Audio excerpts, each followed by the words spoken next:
Assalamualaikum warahmatullahi wabarakatuh. Perkenalkan, nama saya Kurnia Dwi Rahayu, salah satu mahasiswa PPG Prajabatan Gelombang 2 dari LPTK Universitas Negeri Semarang. Di sini saya akan memaparkan salah satu materi kuliah, yaitu mata kuliah Filosofi Pendidikan Indonesia pada topik 3, koneksi antar materi. Di sini saya akan membahas mengenai keterkaitan antara topik 3 dengan topik 2 dan topik 1. Sebelum kita mulai, kita kaji terlebih dahulu mengenai pendidikan menurut Ki Hajar Dewantara.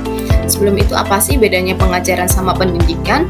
Untuk pengajaran merupakan proses pendidikan dalam memberi ilmu yang berfaedah untuk kecakapan hidup anak secara lahir dan batin. Sedangkan pendidikan memberi tuntunan terhadap segala kekuatan kodrat yang dimiliki anak agar ia mampu mencapai keselamatan dan kebahagiaan yang setinggi-tingginya, baik sebagai seorang manusia maupun sebagai anggota masyarakat. Dalam menjalankan pendidikan di Indonesia, Ki Hajar Dewantara membangun perguruan tinggi taman siswa yang ada di Yogyakarta.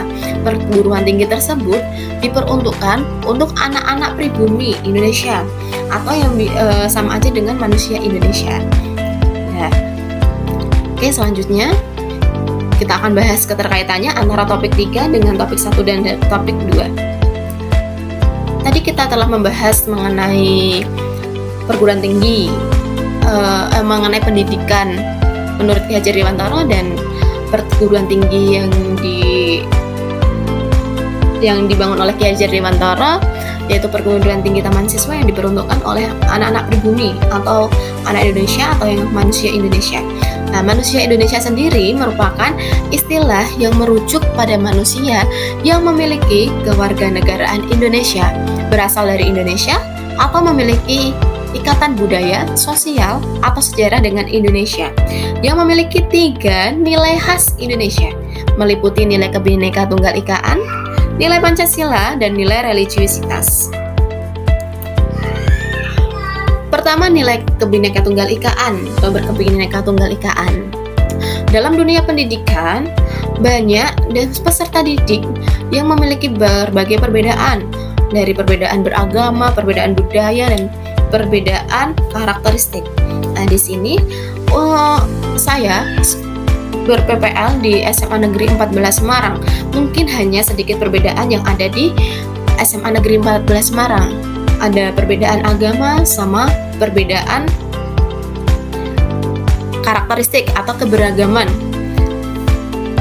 Nah, di sini walaupun mereka memiliki keberagaman beragama seperti ada yang Islam, Kristen, dan lainnya, namun keberagaman ini tidak menjadikan mereka untuk terpecah belah, tetapi tetap mempertahankan persatuan dan kesatuan. Mereka hidup berdampingan dengan rukun dan baik. Karena banyak keberagaman berdasarkan agama maupun karakteristik peserta didik, seorang guru perlu menerapkan atau mempertahankan kodrat alam dan kodrat zaman peserta didik, di mana kodrat alam ini merupakan kondisi anak sejak lahir yang dipengaruhi kultur, budaya, dan lingkungan tempat anak berada. Contoh kodrat alam anak itu ada karakteristik anak peserta didik yang dibawa dari lahir. Nah, untuk selanjutnya yaitu kodrat zaman. Kodrat zaman adalah perubahan yang selalu terjadi dari waktu ke waktu. Misalnya perubahan teknologi. Nah, dalam dunia pendidikan, guru harus mengikuti perkembangan teknologi. Karena di situ semakin berkembangnya teknologi, anak akan semakin mengetahui. Selain mengembangkan teknologi, anak juga dapat menggunakan teknologi tersebut. Nah, yang saya lakukan dalam mengikuti perkembangan teknologi selama PPL di SMA Negeri 14 Semarang, dalam pembelajaran saya menggunakan Kahoot untuk awal pembelajaran atau pretest. Di situ saya juga menggunakan Mentimeter untuk menanyakan gimana sih respon mereka selama pembelajaran atau perasaan mereka mengikuti pembelajaran kali ini. Setelah itu menggunakan Padlet. Selanjutnya, dalam dunia pendidikan, menurut Ki Hajar Dewantara harus menggunakan asas trikon, di mana asas trikon tersebut memuat continuity, convergent, dan concentric, di mana continuity atau kontinu atau berkelanjutan ini kontinu dengan alam masyarakat Indonesia sendiri. Kemudian convergent, menerima nilai-nilai budaya dari luar secara selektif dan adaptif. Jadi, peserta didik dapat menerima nilai-nilai budaya dari luar, atau mereka tidak boleh tertutup. Mereka harus open-minded mengenai budaya-budaya selain budaya di Indonesia, tapi budaya dari luar juga. Namun, guru harus bisa mengarahkan peserta didik atau membantu peserta didik untuk lebih selektif dan adaptif terhadap budaya-budaya yang diterimanya. Kemudian konsentrik, walaupun budaya yang Indonesia yang kita miliki, tapi kita harus tetap bersatu, tidak adanya perpecahan. Bersatu namun tetap dengan kepribadian sendiri. Selanjutnya adalah nilai Pancasila. Pancasila merupakan falsafah dan dasar negara atau acuan dalam dalam kehidupan sehari-hari. Dalam dunia pendidikan, seorang guru harus dapat membantu membangunkan kompeten atau karakter peserta didik, yaitu karakter profil pelajar Pancasila yang ada di dalam peserta didik. Apa saja sih karakter profil pelajar Pancasila tersebut? Di sini karakter profil pelajar Pancasila ini ada 6 dimensi, yaitu beriman, bertakwa kepada Tuhan Yang Maha Esa, dan berakhlak mulia. Kemudian berkebinekaan global. Selanjutnya ada bergotong royong, ada kreatif, ada bernalar kritis, dan mandiri. Oke, untuk mengembangkan kompetensi atau profil pelajar Pancasila yang ada di dalam peserta didik tersebut, guru sangat berpengaruh. Hal ini sesuai dengan prinsip Ki Hajar Dewantara. KHD memiliki prinsip bahwa guru merupakan nahkoda dalam mengarahkan pembelajaran. Jadi, keberhasilan suatu pembelajaran atau proses pembelajaran, salah satu faktor yang mempengaruhi adalah guru. Nah, di sini oleh karena itu, dalam mengembangkan karakter atau profil pelajar Pancasila atau kemampuan peserta didik, maka guru dapat menggunakan semboyan Ki Hajar Dewantara dalam kegiatan pembelajaran, yaitu Engarso Sungtulodo, Enmadya Mangunkarso, dan Tutwuri Handayani, di mana Engarso Sungtulodo di depan guru memberikan contoh kepada peserta didik, contoh yang baik.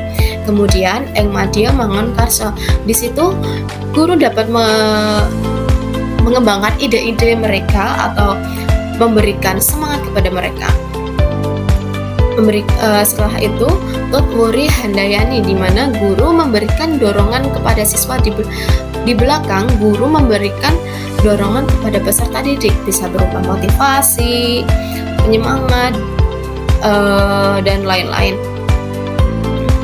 Nah, dalam penerapan atau pengimplementasian nilai Pancasila di sini di SMA Negeri 14 Semarang sudah diterapkan.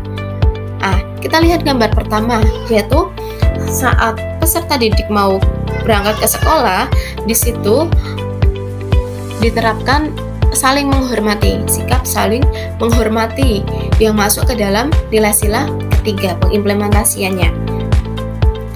Nah, kemudian di sini gambar yang kedua adalah berkolaborasi dan bergotong royong dalam memecahkan suatu permasalahan, di mana ini merupakan salah satu dimensi profil pelajar Pancasila yang bergotong royong.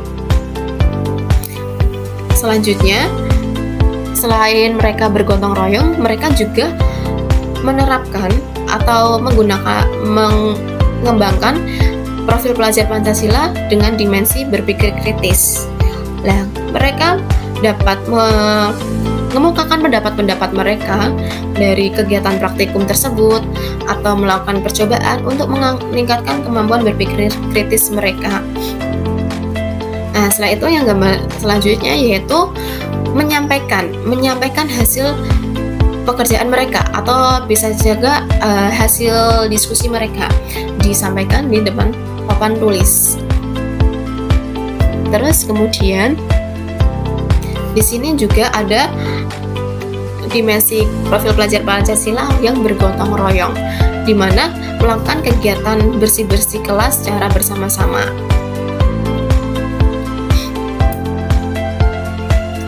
Selanjutnya, nilai religiusitas. Religiusitas merupakan inti dan budaya agama.